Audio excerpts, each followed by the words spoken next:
Rahman Rahim Aliki Yomi Dini Aknabu, wa Yakanastain, Idina Sirata Mustaqim, and Sirat Aladina Alamta Alehim, Gabriel Magdubi Alehim Walataleen, Amin. So, brother, Praise, if you want to, Do the English uh, translation. I'll yeah, be get happy an to. English translation. With God's name, the merciful benefactor, the merciful redeemer. All praise is for God, the guardian evolver, the cherisher, sustainer, Lord of all the worlds. The merciful benefactor, the merciful redeemer, the sole judge on the day of judgment. We worship you only, and we turn to you begging assistance. Guide us on the straight way, the way of those on whom you stow blessings, not those who incur your wrath, nor those who go astray. Amen. Amen. Amen. Thank you. So glad everybody called in to this good conversation. Yep. We always welcome good conversation. I'm trying to look for an article. I shared it with you, Sister Beverly. I know, you know, you might have it somewhere close by, but there was a big thing about all of these opioid deaths that were occurring lately. It's like been a big rash of them. Yep. And I mean, it hit the major news. You know what I mean? It was like in one city they was dropping like flies. You know, and I can't. I guess I think it's on the other phone. But I was so shocked by that article. Within the last week, but you know, this is a even greater reason why we need to be having this conversation. And like Pratha says, you got to have that spiritual link, you know, to break this grip. You know, you got to return to your Lord. You know what I mean? And beg forgiveness and help so that you can get out of this rut you're in. You know what I mean? A lot of people they rebellious, and they don't believe in the power of faith. But you know, that's really, you know, your faith is what can get you out of this thing, because that's the devil that got the grip on you. You know what I mean? And you know, you need some divine help, you know, to help you get out of this. Did you find that article I sent to you? I'm looking for it now. Well, I found it. I mean, I heard it. You heard it. Let me first say, just real quickly, it's a blessing to be here with you all and anybody else who, you know, zooms in with us, because this is one of the major influences of the evil and Satan on mankind worldwide. Right. And this is proof too that these are signs of the approach of the end of time, as people of the scripture, Christians, Muslims, Jewish, whatever, will call it Judgment Day. But anyway, and it's Brother Amir will corroborate what I'm getting ready to say. Is when our guest speaker wasn't able to zoom in with us, I went right to our backup topic that is part of every one of these sessions, which is the spiritual ingredient, that you cannot have recovery without there being the spiritual variable and factor involved to a heavy degree.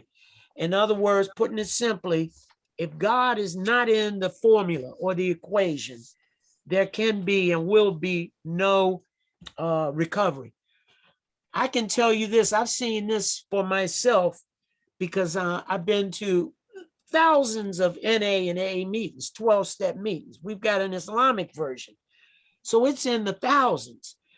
And in all of those years, I saw two people who they call themselves atheists, right? They used to come to meetings and Right. share, well, I'm an atheist. And guess what? Neither one of them could stay clean. One went back out. He had a couple years once and he picked back up. He had a few more years, came back in the meetings, got a few more years. But he eventually, within about a 5-year period, the last time we heard from him, he had died of an Right. overdose. And so that's what it is. I know this, I believe this, that without God, there is no recovery. He's the only one that can reclaim us and redeem us back Right. from the influence of Satan. Now, the second thing, a month or so ago, I talked about they had come out with what are called the aggregate overdose deaths, if you remember. Right. That was the total for the whole country. But what they came out in the article or whatever I heard it on the radio. They disaggregated it, meaning they got the totals from states and counties like that. They broke it down. And Right. I'm here to tell you that DC, I think it was, and I'm from memory, was the overdose deaths went up. It's either 45 or 47. No, I know what it is. 45% from last year. That's DC. Right. Montgomery County, Northern Virginia, they went up something in the 40s, 44 or something like that. But what's really interesting is, Ward 9. You go, Ward 9, there's no Ward 9. But you know what Ward 9 is. They're trying to get a lot of our, less resourced and poorer African Americans to move over across Southern Avenue. And so that's what they jokingly we refer to as Ward 9. Theirs jumped up to 47% increase of overdose deaths since last year. So well, let me let me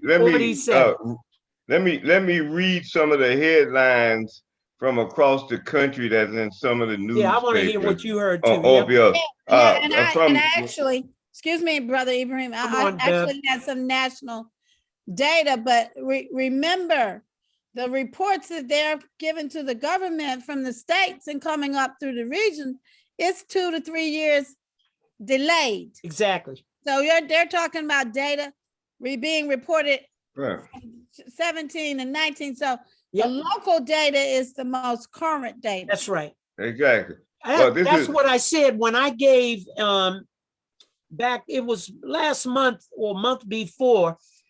Like she said, it takes them 2 years to come out with the most current report.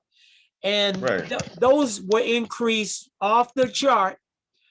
They were going, I have it on a paper somewhere, but they were, I mean, what else are you going to expect but increases? So like Bev just said, we got the increased percentage for DMV, DC, Maryland, and Virginia, and that's more current. Well, what's happening is what I was going to say is opioid deaths are surging throughout the country. Yeah, we can agree on that. A major reason is the pandemic. Yes. They're thinking, and that a lot of people who were sober have relapsed back into drug use because of despair and everything. But let me just read a few of the headlines, that we can talk about. In Boise State, that's Idaho, their headline on the public radio is opioid overdoses increasingly rapidly across the Mountain West. Okay. The Washington Post just 2 days ago had a story: opioid deaths surged during the coronavirus pandemic in DC, Virginia, and Maryland. Yep. Down in Tampa Bay, this Friday, they're launching a program to try to curb. There's so many people died. down there in Florida off of it, you know, they got a program launching this Thursday. And down in on the Florida Peninsula, they're saying the heroin overdose deaths increase, and you know they're just rising all over the way. Yep. And NPR is actually just did that the Biden administration is moving to make buprenorphine more treatment mainstream, as well as them bumping up the concentration of the naloxone, you know, to try to get them off. So you got anything you want to say about that, Brother Email? No, that's pretty much what I already would expect. Right. And I don't know, man. Look, going as a first line of defense for helping somebody, if that's like with an alcoholic, they want him to stop drinking hard liquor. So what they may give him is all the beer he wants to drink. You know, that's not logical, right? Well, I want to share something that it's anecdotal, but it's relevant for what Brother Ibrahim just said about this pandemic. I was in Metro Atlanta this past weekend, and I saw billboard after billboard advertising Suboxone, and the cost being as low as $300. Wow. And they were advertising treatment. So that's indicative of what you're saying, is the problem is skyrocketing with this pandemic. So you know, the average billboard, I know because I've had to, fund advertisement for billboards. They cost a lot of money. So it's a whole lot of grant money out there that is paying for people advertising Suboxone, but I didn't see one billboard talking about education and prevention. Yep. And or treatment. That's so that to me was really scary. They like to call treatment, they like to call giving another opioid treatment. Yes. But they know somebody's going to sue them for just fraudulently making a claim like that. Right. And I was saying how shocking that was, but now here's what happens in DC. Here's how you can go get it free from the 3 methadone clinics. You can get it free. You can get methadone, which is by volume stronger than buprenorphine, Suboxone. You can get it, or you get it free if you are court ordered from drug court or something. But we've got, and I see where I work at the reentry center is right in front of UPO's methadone clinic. And you'll see white people. You see old, you see gray haired. And they actually, if they weren't ordered by the court of DC, and probably not, some of them drive nice cars, they probably have are working, but I forget, they pay $5 or $6, $7 a dose. So now that makes sense. In DC, they couldn't put a billboard up, Bev, advertising like that. That would just be too taste with no taste at all. Well, see, that to me, it was just mind-boggling to see that, because here in Mecklenburg, Charlotte, it's so not mainstream in healthcare, right? And the treatment centers, they you don't even know what they are, because they don't have their logo or their shingle up. Right. So people go in the back doors of these places, and they come at 5 o'clock in the morning. By 10 o'clock, they're closed, because they got to go to, those people that are being treated going to work. Yeah. So this is opioid use is mainstream. And like Brother Ibrahim said, so how do you deal with the pandemic? Anybody that's doing any kind of spiritual or holistic substance abuse and use treatment has to include the opioid piece of it. A lot of people only talking about the individual substances, but if you're not because it's everybody, if you're prescription or street drugs, it is out there and it's enforced, and people are working beside you every day who are opioid users. Dr. Phil's show today, I don't watch Dr. Phil on the regular, but today he had a young black girl and her parents on there, where she was talking about how she delivered her son, and the dope man was in the hospital room holding her baby while she was in there shooting up. So this is real, and it's mainstream, and these were middle class, upper middle class. You know, everybody thinks, oh, it's the homeless. So we got to deal with it in a mainstream way. We got to get these primary care physicians on board. We got to work with these school counselors to deal with substance abuse with these young people because it's prevalent. Yep. I didn't know Dr. Phil ever had any black folks on there. Well, I just happened to turn the station and saw it. And it was, and I watched it because of the topic. Yeah, and it would be a black person or black family, but you know. So this new federal guideline that they released today, they're saying it will allow far more practitioners to prescribe buprenorphine. Yeah, that was already and they've also made it much easier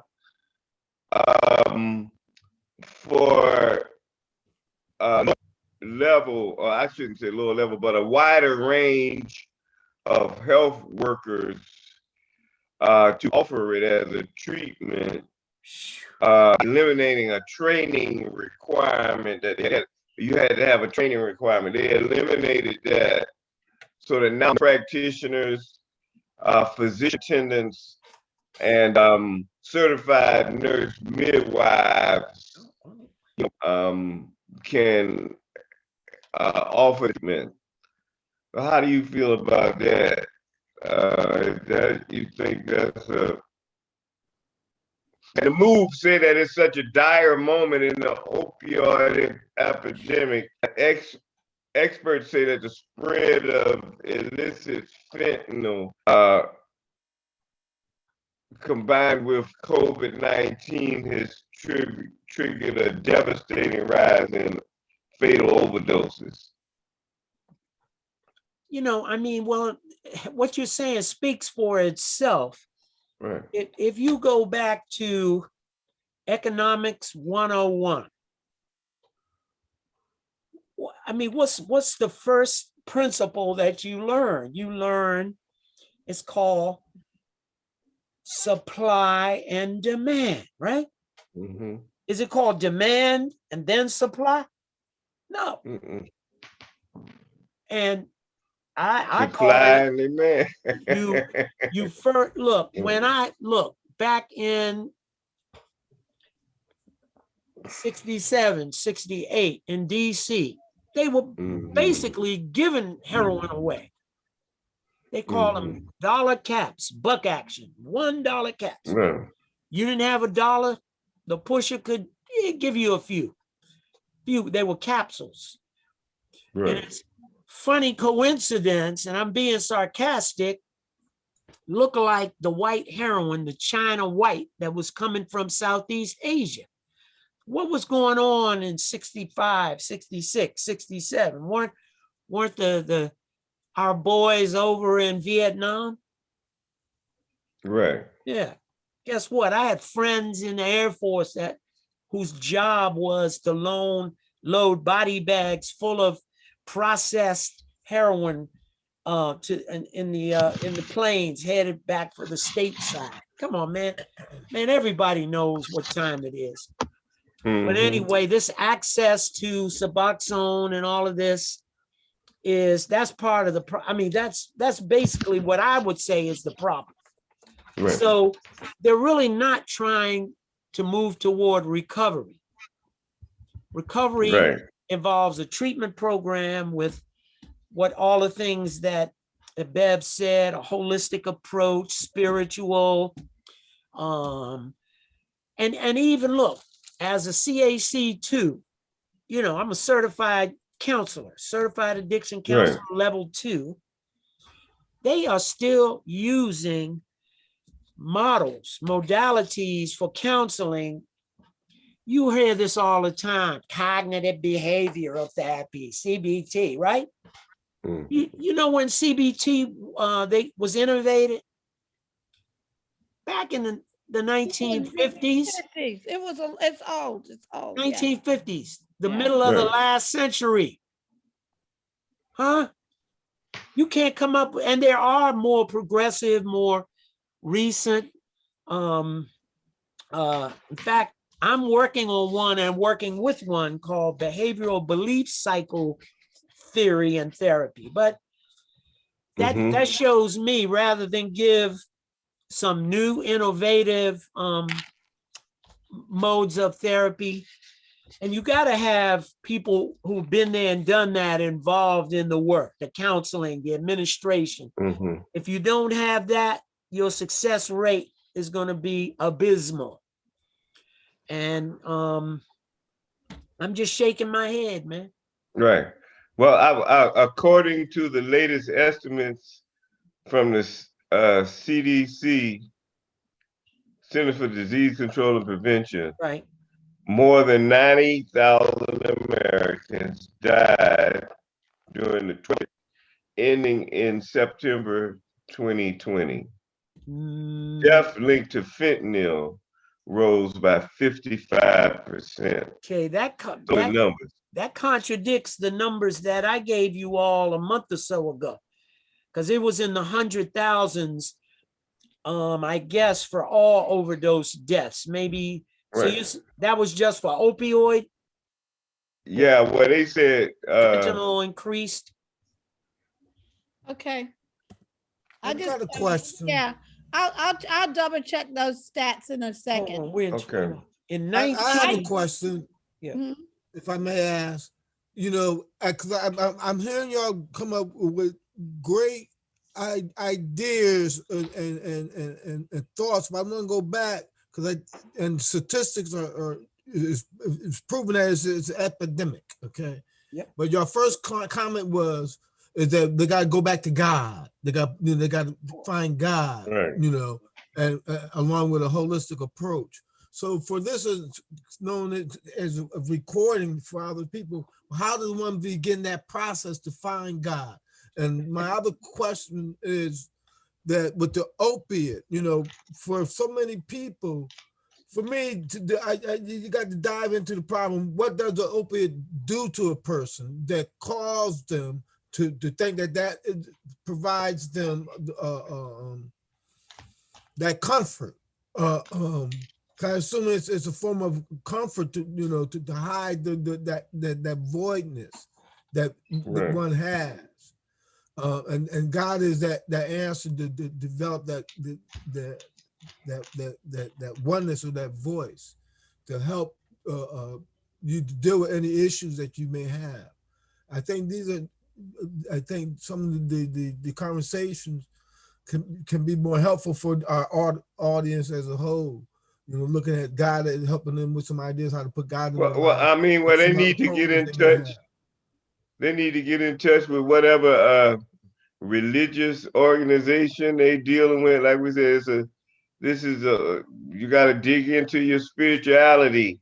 Yep. You know, instead of running to alcohol or the drugs or whatever it is, you got to run around a support network on your own. You got to just try to, use whatever resources are available, friends, family. You know what I mean? You got to kind of, it's a hard I hear you. slug. Sometimes those organizations, those religious organizations are not engaged for that person. Can I say something about that? Yeah. Yes. Okay. so I'm gonna, you guys who are religious leaders, you're involved, but having worked with a lot of preventive, different health areas with prevention and working with houses of worship.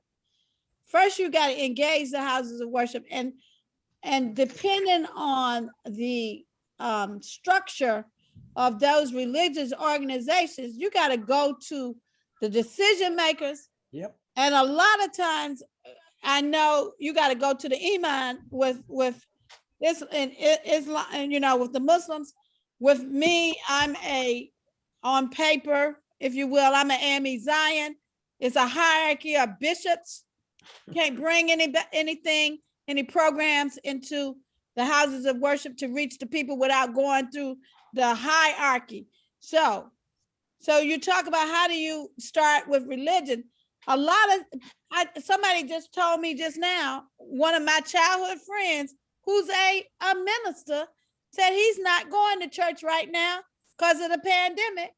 And he knows how to worship. So we got to find out where everybody are in terms of a belief system. They believe in God, but you got a street worship that's more powerful right now. People out there worshiping in the streets than in brick and mortar. Yeah. We're doing these Zooms right now. This is a perfect time.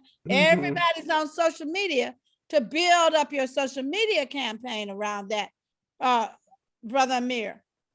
So we have to find out, and then you got to find out what are the triggers that first will get someone to say, I'm ready to be clean.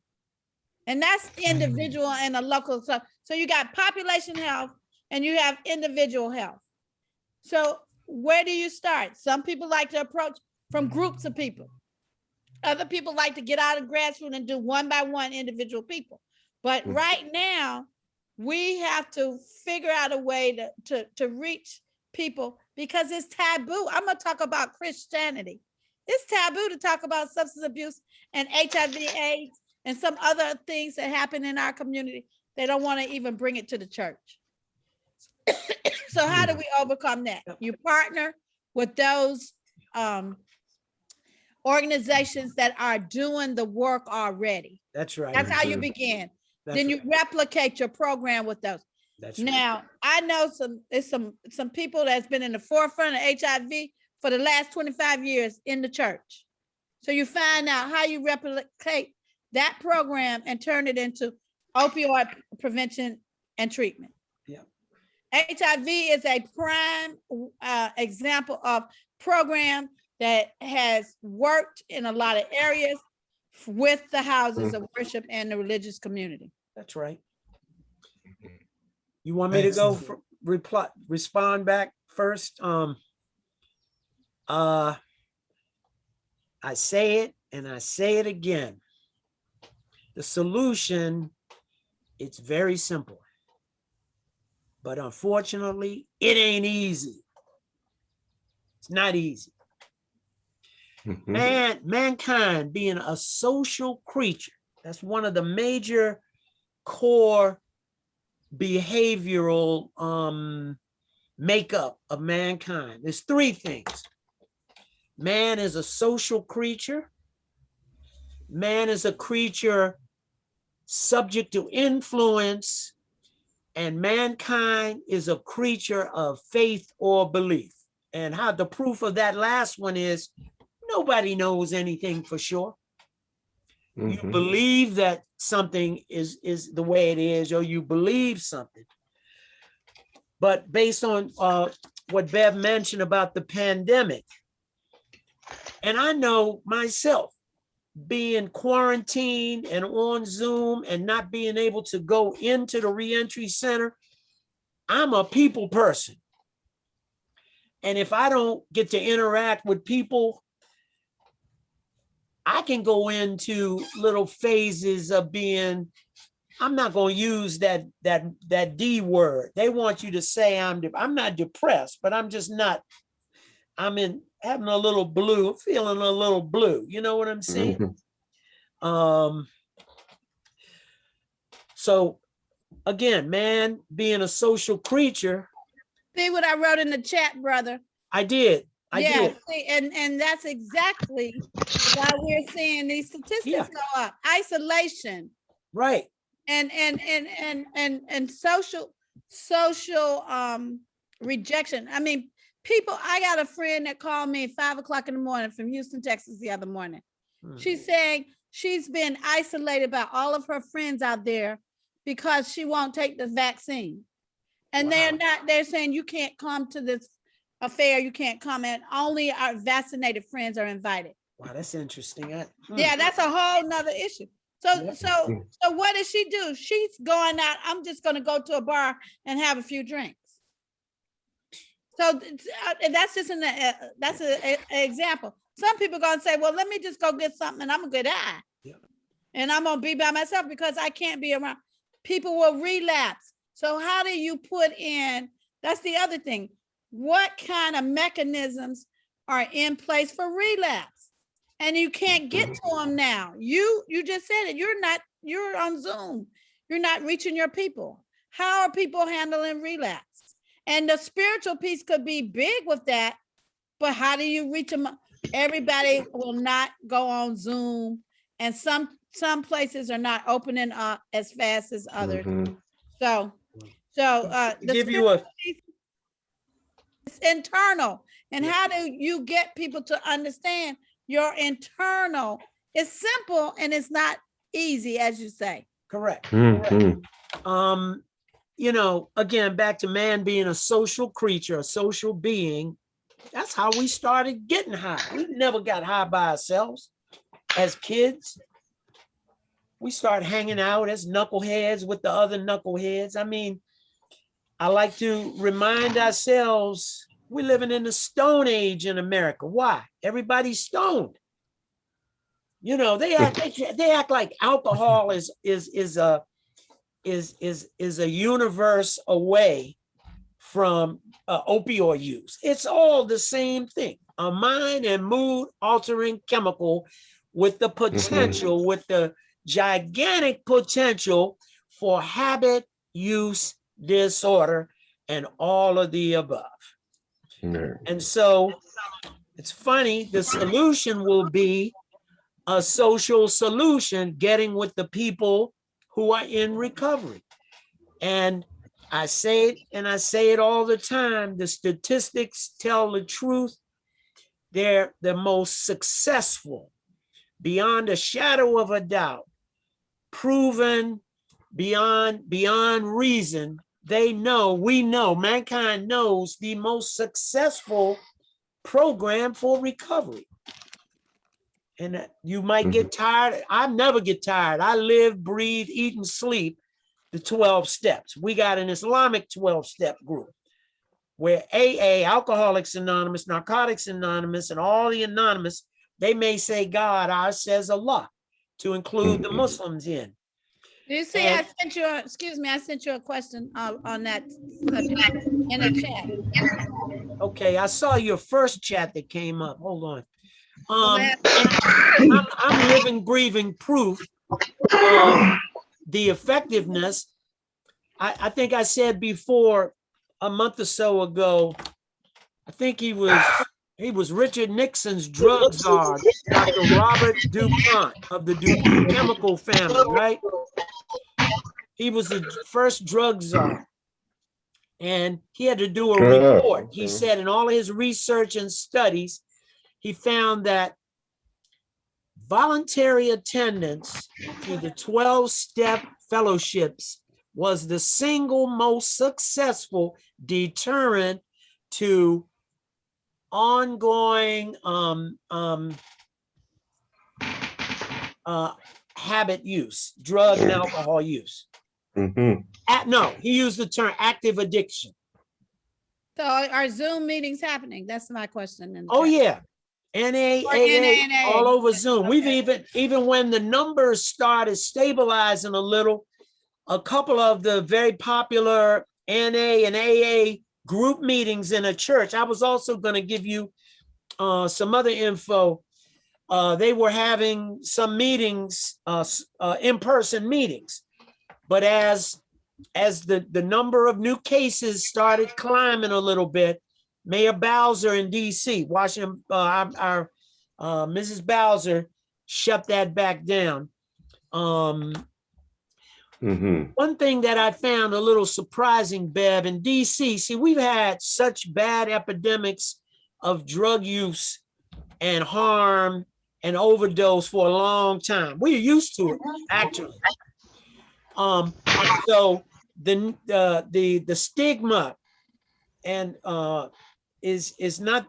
Churches have adopted having meetings there. Now, the preacher may not know a thing about recovery, but he knows where the churches have those meetings and are following the regular, year after year.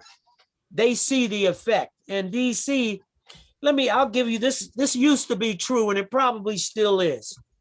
Washington, DC had more Alcoholics Anonymous meetings than any other city in America.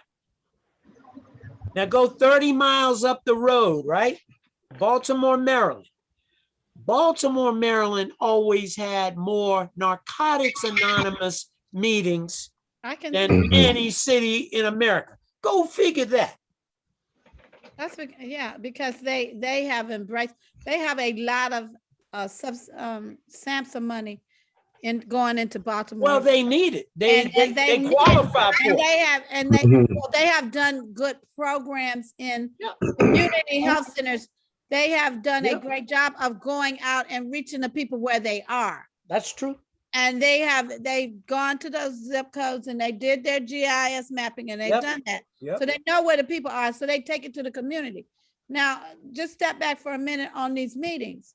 So one thing, Brother Amir, would be good to link to the website for this opioid program is a list of and I know you have the resources, Brother Balil, to be connected to the website and telling where these meetings are happening. Because, and then also some kind of way, everybody, like I said, everybody that needs it, have a social media campaign around letting people know that just because of COVID, things have not ceased or stopped, that come back to your meetings. Yep. So I think that would be a great step to begin getting people into treatment and maintenance. Well, that's true. That's necessary. And like we said last week, we need some more information so people know they have a choice to try abstinence. Boy, that's a scary word, abstinence. Oh, no, let me get some methadone, some Suboxone. See, this process is never going to begin until a person hits bottom. You got to be sick and tired of being sick and tired. And then what makes the most sense is most of us who get in the problem with drugs and alcohol, what happens, you have some friend that got clean and sober and you watched his life turn or her life turn around. Right. And you got to reach out, man. How did you do it? Man, I can't take this anymore. This is the honest to God's truth. A lot of us who were really strung out on opioid use, when we got locked up and went to jail, do you know that a part of us were happy? We were, we didn't want to go through withdrawal, but now we didn't have a choice. At least after the 3 days, the first 3 days, you can kick the worst kind of habit now, but you can't with methadone. The worst kind of dope habit. That methadone and these other chemical lab made, all of them are made in labs, but until recently, with all these pharmaceutical companies pushing all these Percocets, Oxycontin, fentanyl, methadone, I mean, it's taken on a new dynamic that was worse than just when it was just heroin. Right. Jazz musicians used to go and pay people to force them to cold turkey. Just lock them in a room and don't let them out. After 3 days, you come out, you've kicked the worst part of the withdrawal. So you got to go through some pain to get the gain. Brother Bilal. Yes, sir. Do Malati Islam offer virtual meetings? Yes, we do. Can you provide the audience that information? Yeah, you probably just go to our website. Just Google Malati Islami World Services, and we're all over the world. And that'll get you to our website, and they have it's every Friday evening at 9 o'clock. Okay. The Zoom meeting. And that's soon, hopefully when this quarantine ends, I know we're going to start our meeting back in DC, hopefully by the end of June. So we will meet at the Avondale Islamic Center. So Malati Islamic is the website that World Service for them to click on for the locale when the meetings are going to be. When you go to the main website, it'll give you different cities, the facilitator. So when you look up, if you want to see where the meetings are, you call the person. That will be, my name is under DC. Okay. In our 5th year, listen to this. In our 5th year, it was founded in 1989. I came in 1992. And ours was the second group in DC. We were meeting right at your old home, right at Clara Muhammad School. In 5 years from there were over 60 different states and cities meetings. We had 60 different meetings all over the United States. And so let me just, Brother Amir, let me just say this.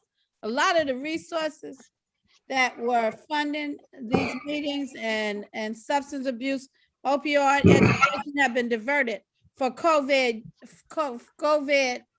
testing and outreach and boots on the ground to get people vaccinated. So they have diverted a lot of the funds in public health away from. That makes sense. It makes sense. However, what has happened is it's a gap now in services because everything's been directed toward COVID-19. So I in that article I sent you the link to, it talks about how most of the healthcare resources have been diverted, and that health systems and government agencies, what they're doing, the CDC is providing funding to collect data on these overdoses. However, there's not boots on the ground and money being given right now in grants to provide direct treatment education for people who are, and the overdoses are increasing, the deaths are increasing. Yep. So they are now doing exactly what you said earlier. They're trying to get the healthcare providers on board to train them, because most of them have no clue on how to treat synthetic opioids. And they see their regular patients who are on prescription opioids, but they don't know how to deal with people who are taking synthetic opioids. Well, Bev, it's pretty much the same thing. It's all synthetic, unless you have an opium smoking habit.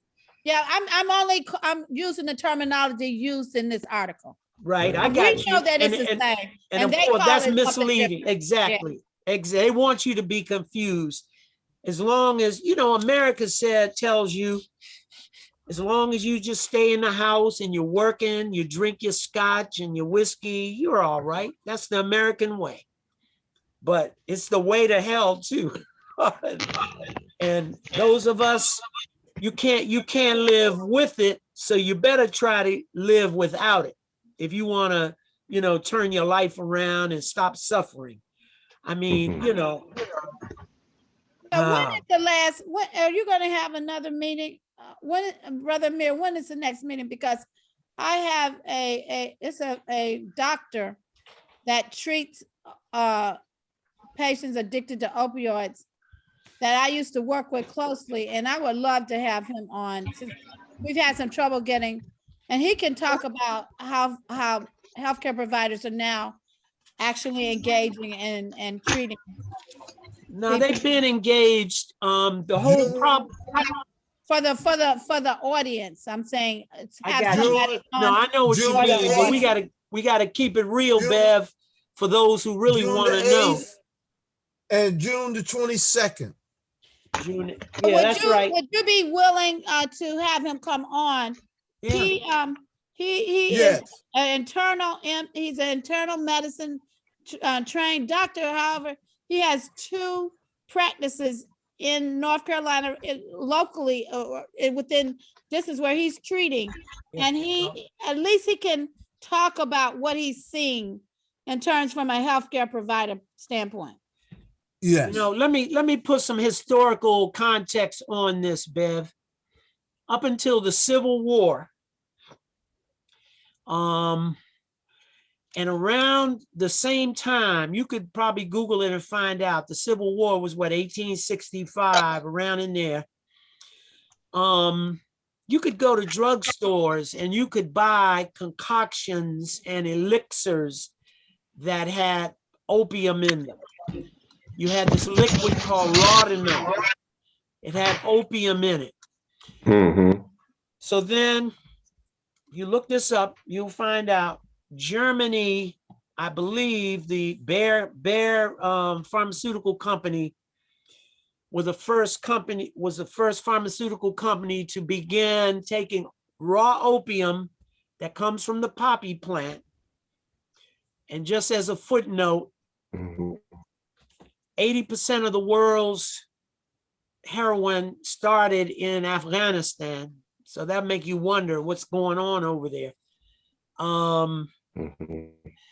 But they synthesized morphine base in Germany, and then morphine base went to what's called morphine, pharmaceutical morphine. So then it started getting shipped here, and then some brilliant person invented the hypodermic needle. So here's where this was the real beginning of the opioid epidemic.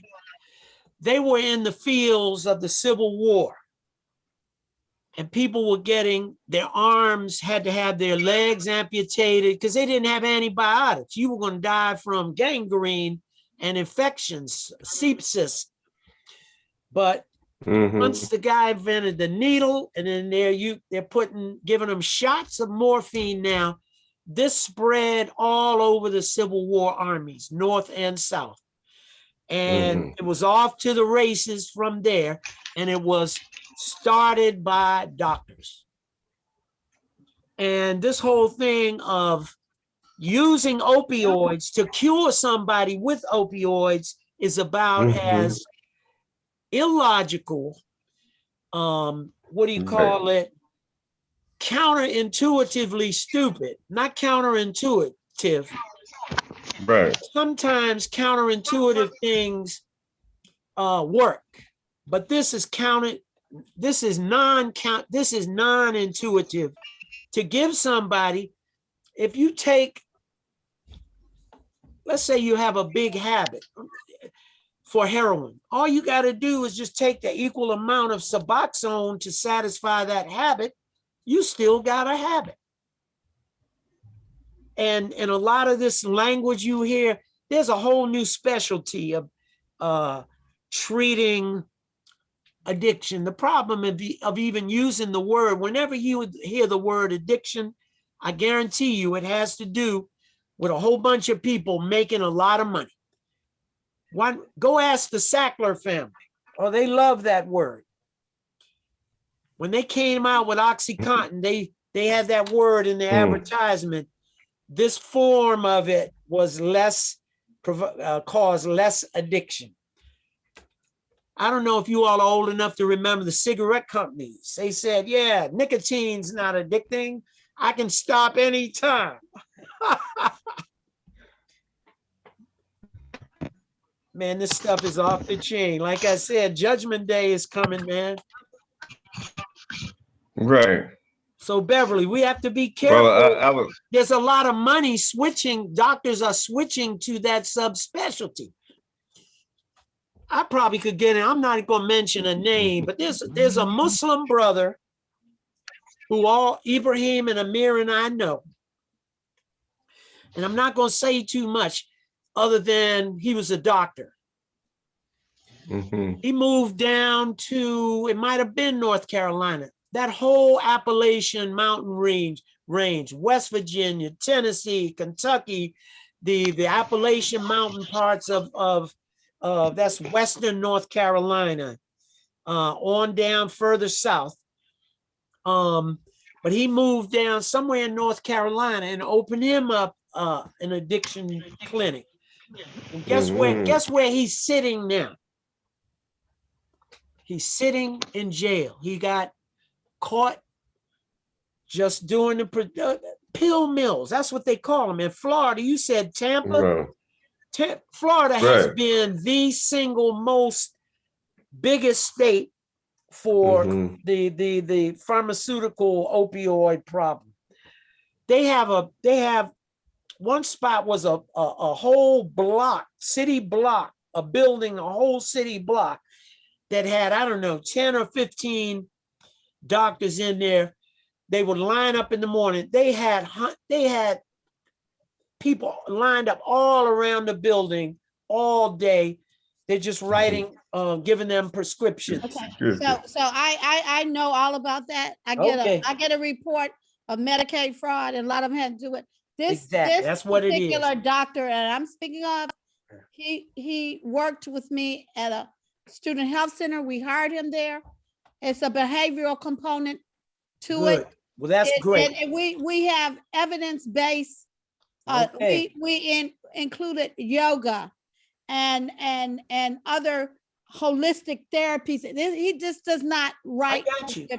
So and that's why I said this particular person. I give him a pass. Okay, and we cannot do this without including the healthcare community. No, you're because right. They are the ones that see the people a lot of times when they have secondary situations of kidney failure and some of the things we talked about on the last call. That's a result of your abuse of substances. No, I agree. Yeah. Okay. So I just want to put that out there. I found this to be odd. You know, OSHA, the Office of Occupational whatever, OSHA.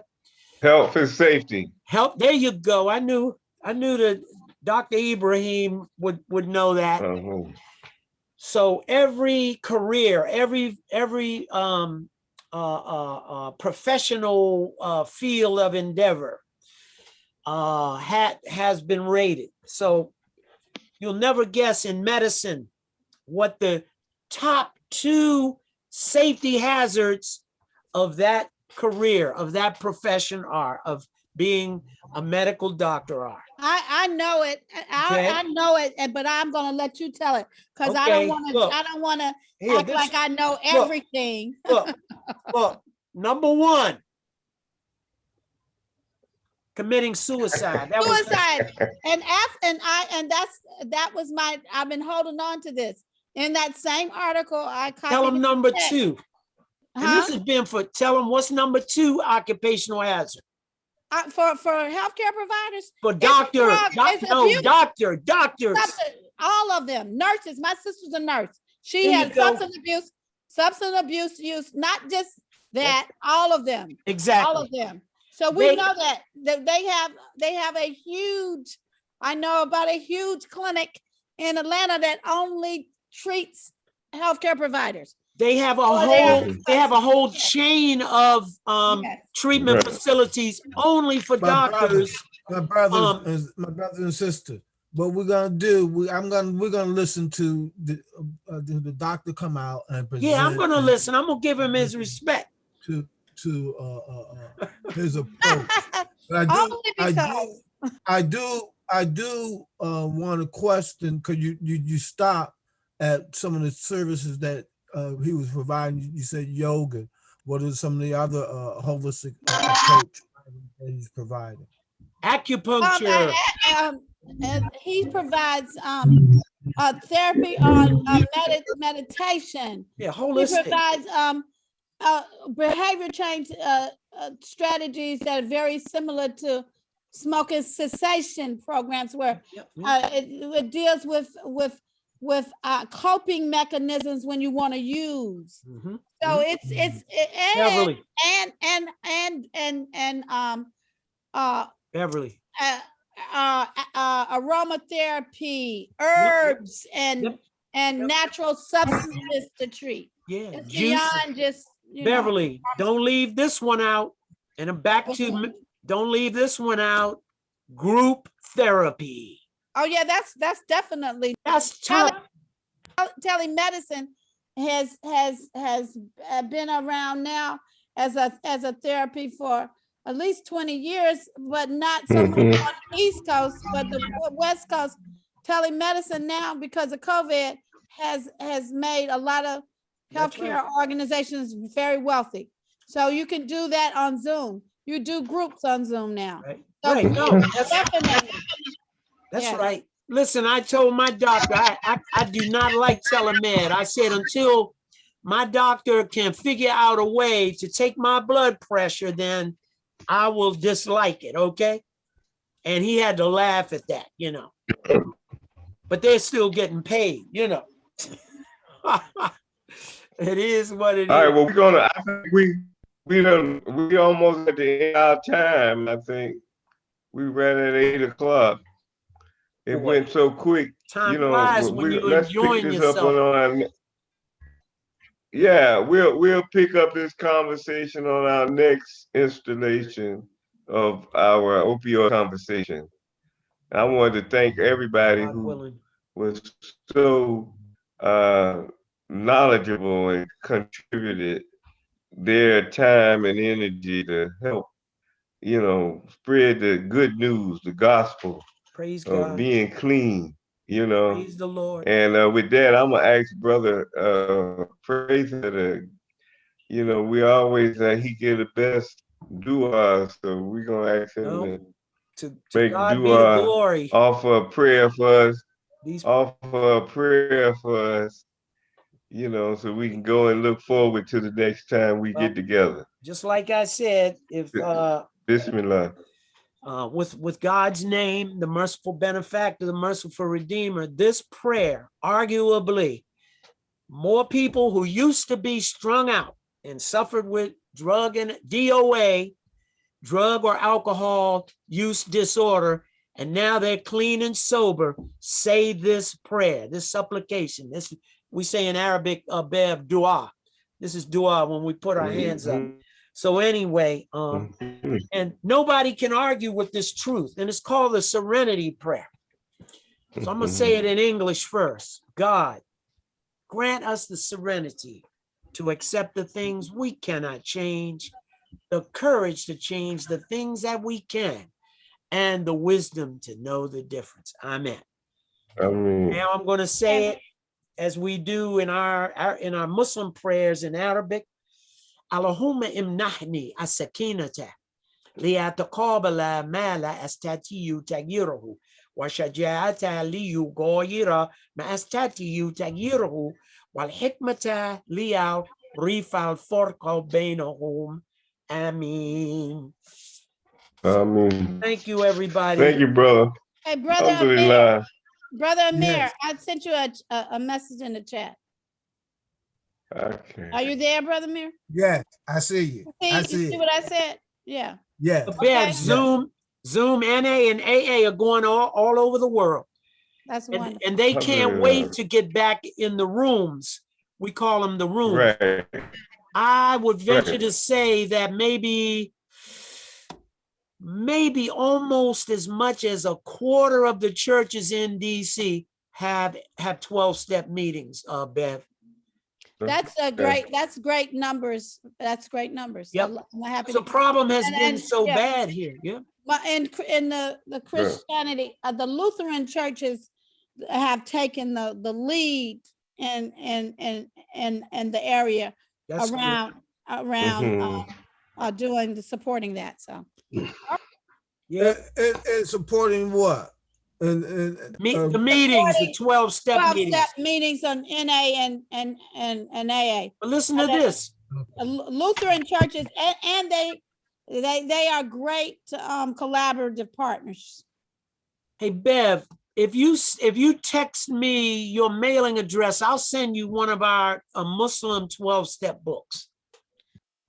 I have one you gave me when I was there last year. Wait a minute. You gave me one. I have look, you are lying, man. Look, we got look. I tell you, man, that's what I be doing, man. I be handing them out. All right, Bismillah. We'll see everybody next week. I mean, in 2 weeks. God be with everybody. Right. Have a safe week. Two weeks till we meet again. Peace and blessings. Same to you. Thanks, Bev. Bye. Wa alaikum salam.